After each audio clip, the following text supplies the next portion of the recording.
So, I totally believe that sometimes there's unexpected detours that all of our lives go through, whether it's good or bad. Things happen, life happens. And sometimes, even in a case of something negative happening, you have to turn it into a positive. You have to see where it leads you, and you cannot let it just break you. Or sometimes you let it break you and then you build yourself up again. And I am talking to some incredible women, and I've got an amazing woman with me today, Erin Moran. She works with me in Cumulus, and I met you through a friend, and your story is incredible. Can you tell us a little bit about what happened to you? I believe about a year ago. Is that correct? Yeah, just over a year ago, coming up on 16 months actually, at the end of this month. I was enjoying a Saturday evening with my husband at home. It was January 29th. Pretty cold night, decided to do something we typically do during the winter, and that was just, get our bonfire going. So we started at about mid-afternoon and had a great time just kind of hanging around, talking. Well, he went into the house. I decided I was going to throw some logs on, which I never do. Okay. It's not, I never do it. But I decided I was going to help out the situation. So I threw a log on, and when I went to turn around to walk away, I tripped on a paver that was coming up out of the ground. Thankfully, I did fall into my fire pit. Mhm. I fell backwards, and thankfully, there were no flames at that point, but it was a lot of those hot embers down at the bottom. So I fell into the fire pit, I should say, and just realized as I was going that I was going down, and had to think about how I was gonna get myself out. So once I hit it, I just reacted, put my arm down, and just pulled myself out of the fire. And it all happened. It seemed like slow motion, but it was probably a 30-second period of time, that the whole thing from dropping the log to pulling myself out. It's just, it's shocking and amazing how in something as quick as 30 seconds, your whole life can change. How did you wind up getting out? Did your husband hear you? No. So my husband was in the house. Mhm. So I ended up getting out. I had to kind of push this side of my body down into the fire, I think, into the fire, or along the side of the fire pit, and just kind of hoist myself out of the fire. And then I just kind of walked in the house and very calmly said to my husband, I think I might need a little help. And he was like, "Oh my gosh, what happened to you?" And yeah, so funny story. He actually, I said, I think I should, I'll go to bed and we'll see how it looks in the morning, and then we'll go to the hospital then. And he was like, "No, that's not what we're Mhm. gonna do. We're gonna go to the hospital right now." Because obviously, I think my body had sort of started to go into shock at that point, and I couldn't see what my back and my back of my shoulder looked like, but Mhm. he could, so he knew just the severity of what it was and It's how. amazing too. I think as women, something happens, we get hurt. I mean, not larger than just getting hurt, but I mean, we downplay everything that happens to us, and it's unbelievable. We say that. How many times do we say, "Oh, we'll just wait till tomorrow and Mhm. see how it is." And in this instance, thank goodness that your husband said, "No, we're not waiting." Yeah. But what happens after this? So you get to the emergency room, and what happened? Well, before we got to the emergency room, we had to call one of my, and again, this is just kind of a funny thing about what women do and what your body does when it goes into shock. We had to call one of my girlfriends to come over and watch my daughter. So she came over, but in the meantime, I cleaned up the living room, fluffed up my pillows, folded the blankets, because I mean that's just kind of who I am anyways. So it just, Mhm. my husband's like, what are you doing? But yeah, so once we got to the hospital, they, took me straight back. Was able to meet with one of the doctors really quickly. And at that point they said, yeah, we're gonna bring you to the burn unit. And I'm thinking it's the burn unit in Wilmington. And they're like, oh, no, no, you're going to Chapel Hill, which is one of the most incredible burn units in the country. And I was like, okay, I don't think we need to go that far, but okay. And then they said that they were going to take me by helicopter. So, and at that point, I started to really recognize that this was a pretty serious thing because, I mean, a helicopter's a pretty major, you have to be pretty severely injured to be helicoptered from, a 2 hour span of time. So they got me in the helicopter and got me over to Chapel Hill. How much pain were you in? Could you To be register complete, it?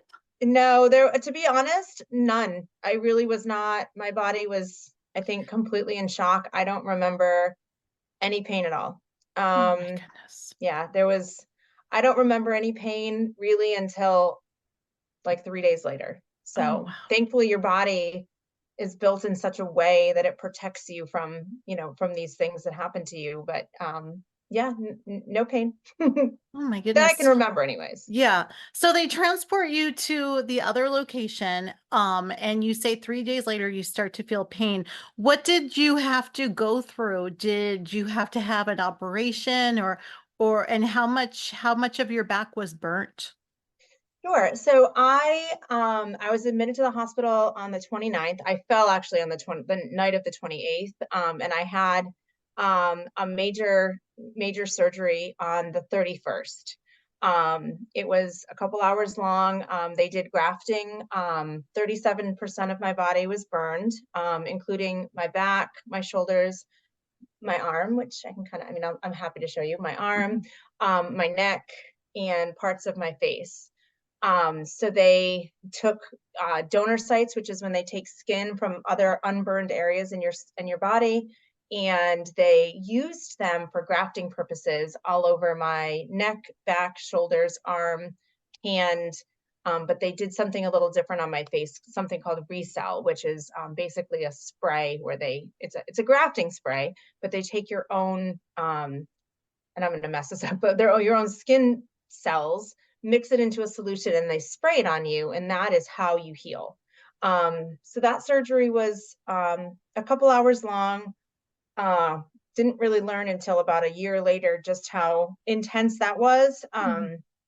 They were very concerned because my body just kept swelling and I just kept swelling and it was not going down. So that was, really kind of alarming and concerning for my family, even after the surgery for, a couple of days after the surgery. And it was really once they took me off of some of the sedation medicine that I was able to really start to feel the pain on that side. But really, a lot of the pain came from when they started to undo those bandages from the surgery and started to have to do some of the debriding, um, and some of the other things that happened with surgeries. What was the swelling from? Did they ever figure it out? I really don't know. I know that your body tends to swell to protect itself. So I can only imagine that that was likely why. I know I should probably ask more of these questions, but Mhm, I really don't know. mhm. But they were afraid it was going to swell and close up my throat. That was kind of the Oh. the concern. So how long were you in the hospital for? So I was in the hospital the first go round, just over 2 months in the ICU. Then I was kind of an outpatient for the next, I guess, like the next 30 days, where I would go back and forth daily for treatments. And then I had to go back to the hospital in May when they had to do a scar band release on my neck, and I was in the hospital then for another 3 weeks. So overall, it was about 3 months that I was in the hospital, 2 months in the ICU, and about another month in the step down unit. So now you mentioned you have a daughter. Life has to go on even though you're in the hospital. How How does that work? Was your husband able to take care of things at home, or was he with you? Did you have family that kind of came around? It's just it seems so overwhelming, and I know you're in the hospital, you can't be dealing with all these things. How does that work? Well, I'm so fortunate in the sense that I have the most incredible support system between my immediate family, my husband, my daughters, my parents, my in-laws. So what happened was, as soon as, you know, I got back after my initial, kind of admittance into the hospital, I called my sister. She is an OR nurse, and I said, "Don't freak out, but I gotta tell you something." And she called my parents, and then her and my mom drove down from Massachusetts early that morning, Saturday morning, the 29th, and they got to Chapel Hill, late afternoon, early evening on that day. My One of my really close friends, Shay, took my daughter that day so that my husband Jeremy could be with me during the day. And then my father-in-law, bless his heart, he's the most wonderful. He quit his job. He was retired and he was working kind of like a second job. And he said, Mhm. "I'm going to just come down." And he came down to kind of help support Jeremy, my husband, and my mom. So what they would do is they would kind of split their time. Jeremy would be with my daughter during the week so that she could continue with school, kind of try to keep it as normal as possible. My mom would be with me in the hospital, and then Friday, my husband would come, my mom would go back and work with Ed, my father-in-law, and they're the dynamic duo on the weekends, and then my husband would come back on Monday and kind of pick up the shifts then. So we did that for about 2 months. Mhm. While they were staying here, there's a fantastic facility called the Secu Family House, where you can go. You are given a referral from the hospital, and it is a play. It's a house. It's a very large house with Mhm. individual rooms, kind of apartment style rooms that you can live in. So my mom and my dad and my sister, my husband, kind of they got a room and they stayed there, and it was a place for them to be able to decompress after being at the hospital all day and to take showers and to watch television. And I mean, I will sing the praises of this place forever, Mhm. but it was just a fantastic place for them to be able to go and really to minimize the cost of being at a hotel for 60 plus days, which is what Right. it was. Right. Now, what about you though? I mean, do you have the support? Something like this happens, and I mean, this is something that is not an everyday occurrence. There, we don't know a lot of people who have gone through this in our normal day-to-day lives. How do you find support to help you through so you know what's going on? Because I think you mentioned earlier, there's terms that come up and you're like, wait, what does that even mean? Yeah. And I Yeah. know the doctors are coming in and out and they're quick. Sometimes they're throwing things at you and then they're gone. Did you find the support you needed to help you through everything? You know what? That is a question I get asked a lot, and I will scream it from the rooftops. Yes, I am so fortunate. I mean, I had a great, internal support system with my family. My sister, like I said, was an OR nurse. My dad is a psych nurse. So we got a lot of medical in that family. Everyone was willing to come down and help to pitch in to try to keep things running as smoothly on the home front as possible. The UNC Chapel Hill is where I was, University of North Carolina, Chapel Hill, and they have the most incredible nursing team, the most incredible aftercare team, the most incredible therapists that go above and beyond every single day. I mean, I would, venture to say that of the team of people that I've worked with, I've walked away with, I think, 7 or 8 people who I would consider to be incredibly close friends. They are more than willing to listen to what I have to say and, kind of talk me through some of the things that I have to, that I'm going through. But the great thing also about them is that they recognize that sometimes you get tired of talking about yourself. You get Mhm. tired of talking about your injury. You don't want to hear about, whatever it is that's happening because you've heard about it for the last, 30, 40, 50 minutes. So they're willing to share with me their lives. And I thought that that was just such an incredible thing because, it can get pretty boring talking about yourself all the time. Mhm. And then even beyond that, I found a lot of comfort being able to just kind of connect with people on social media, to look at other social media accounts that are going through the same things that I have gone through. Um, Kind of being able to see where they are in their journey and being able to sort of use that as a motivator for where I'm going to be in a year or where I'm going to be in 2 years. And then the UNC, the team there, they have a lot of survivors who are part of a fantastic program called SOAR. That are always more than willing to talk with anybody about anything. And I was able to connect with some local people, both on a virtual platform as well as in person.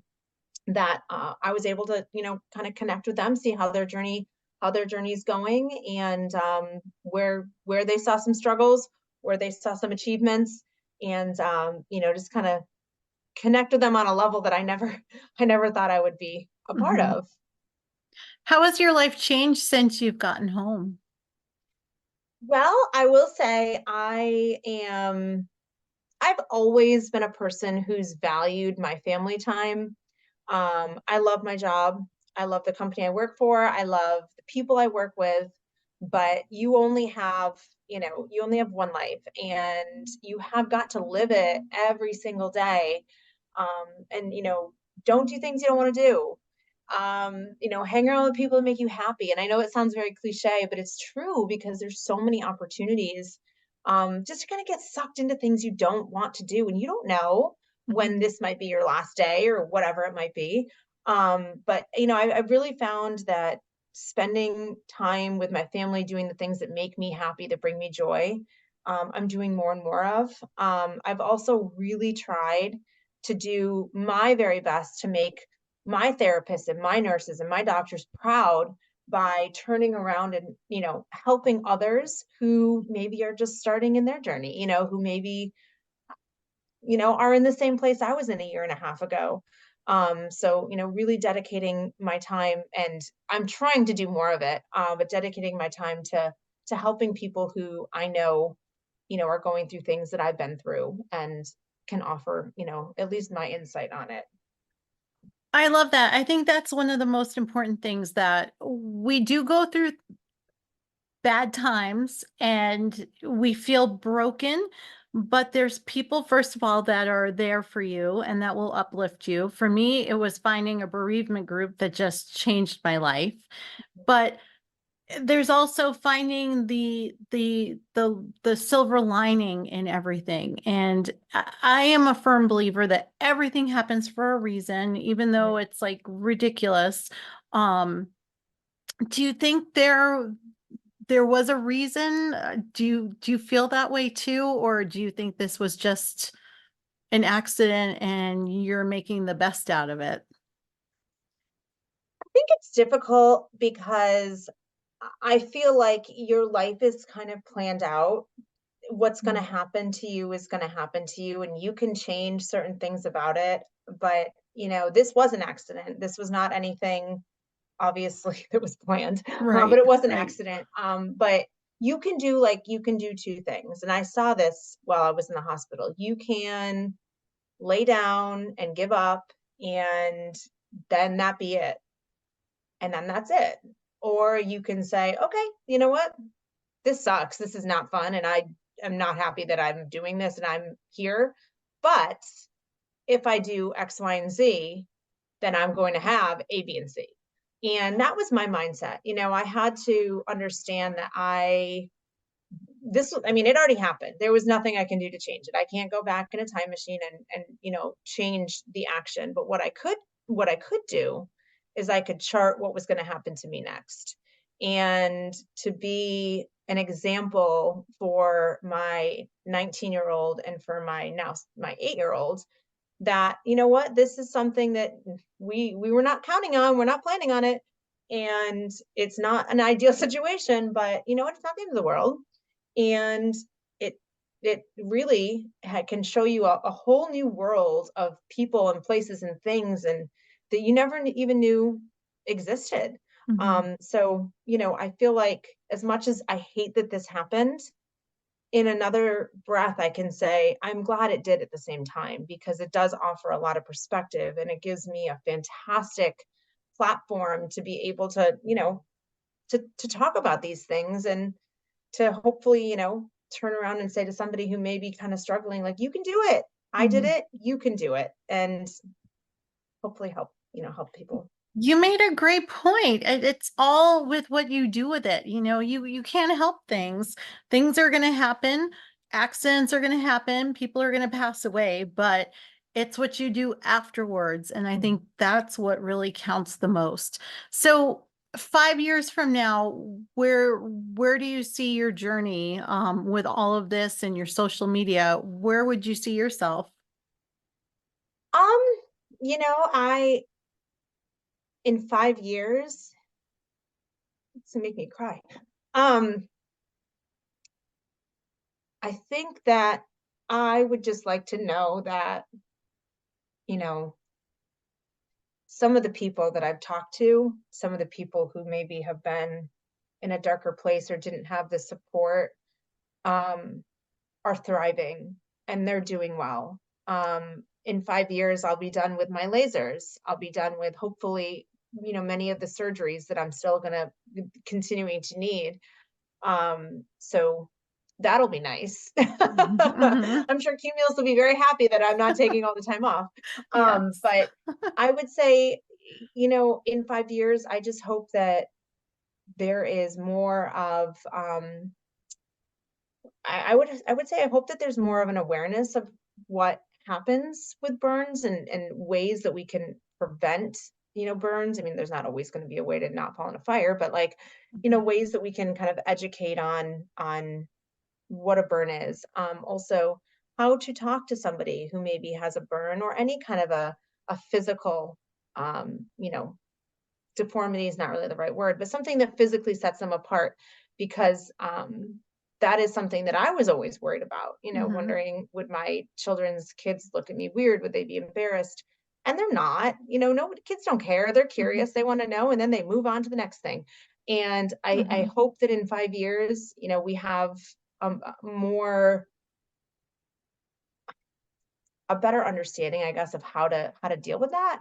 But I feel in 5 years, I really also just hope that I can say I helped, you know, somebody along the lines, and then they turned around and helped somebody else, because you can't make all the changes in the world, but you can do Mhm. the little things, right? Like you can do Yes. your own little piece and make those changes, and then just hope for that, you know, that trickle down effect. So, I love that. I love that. So, since you did bring it up though, I'm going to ask because I find and this is me, I find scars and I think early on, I must have been very young. Someone told me that scars and different ways of being are our character. It makes mhm. everyone unique. How, if someone came up to you and just wanted to look at your face and see, how would they do that? What's the words that I could say to you to communicate that I just want to look, I just want to see, and not in a negative way. I think it's beautiful. I do. It makes you you. I know that sounds maybe a little off, but I think I don't know. I just want to look at it. Is that wrong? And how do I say that to you? Not at all. And I try to head it off at the pass as much as I possibly can. If I see somebody that's looking, Mhm, especially a child, you know, because you've been taught, don't say anything, don't stare, don't mhm, point. And again, those are the, you know, that's just the social norms. But if I see a child looking, I'll say, "Hey, you know, I see you're looking at my mermaid skin. Isn't that kind of cool?" And then they'll say, "Yeah, you know, what's mermaid skin?" And then you can tell them, "Well, mermaid skin, this is leg, this arm, what's on my arm is actually from my legs or from my back or from my thighs or whatever." And they're so interested. So when I can and where I can, I try to head it off before they even have to get to that, point of asking me. But if for whatever reason, I didn't notice that somebody might have some curiosity, I would have no problem with anybody just saying to me, like, hey, I noticed that you have, some scars on your shoulder, some scars on your face or your back. Like, can I ask you what happened? I mean, clearly I can talk. I will tell the story. I will tell you and I will tell you everything about it. So I have no shame in anything that has happened to me. And if it can be a coaching moment or a teaching moment or just something, I am more than happy to talk about that with anybody who might have an interest. I love that. Where can Because people you're follow? Yeah, Oh, I'm what? sorry. Oh, I'm sorry, go ahead. Oh, where can people follow you on social media? So they can follow me on I have an Instagram handle. It's Brown Eyed Burn Survivor. And it is obviously burn survivor focused, but it's not just burn survivor focused. There's other fun things that we do on it. It's a way for us to, or me to be able to interact with things that are going on in my day to day life. Like, how are we going to do our lipstick today? Or Mhm. what is the best tomato soup around? That was the thing today. Oh. Um, Really, it's just a bunch of like fun things, but it's another way for you to sort of, okay, here I am. I'm a Mhm. burn survivor. These are my scars. This is my story. These are the things that are happening. But look, I'm still living my life doing these fun things. So, and it's been really fun to be able to connect with a lot of people, both, here in the United States, but also a couple people like internationally, which I Oh, think is so wow. cool. So That's awesome. it's definitely been a fun thing for me. But yes, Brown Eyed Burn Survivor on Instagram. You guys can find me. Well, Erin, thank you so much for being with us today. This was so good. So much for having me. I loved talking with you and sharing everything that's happened. Thank you.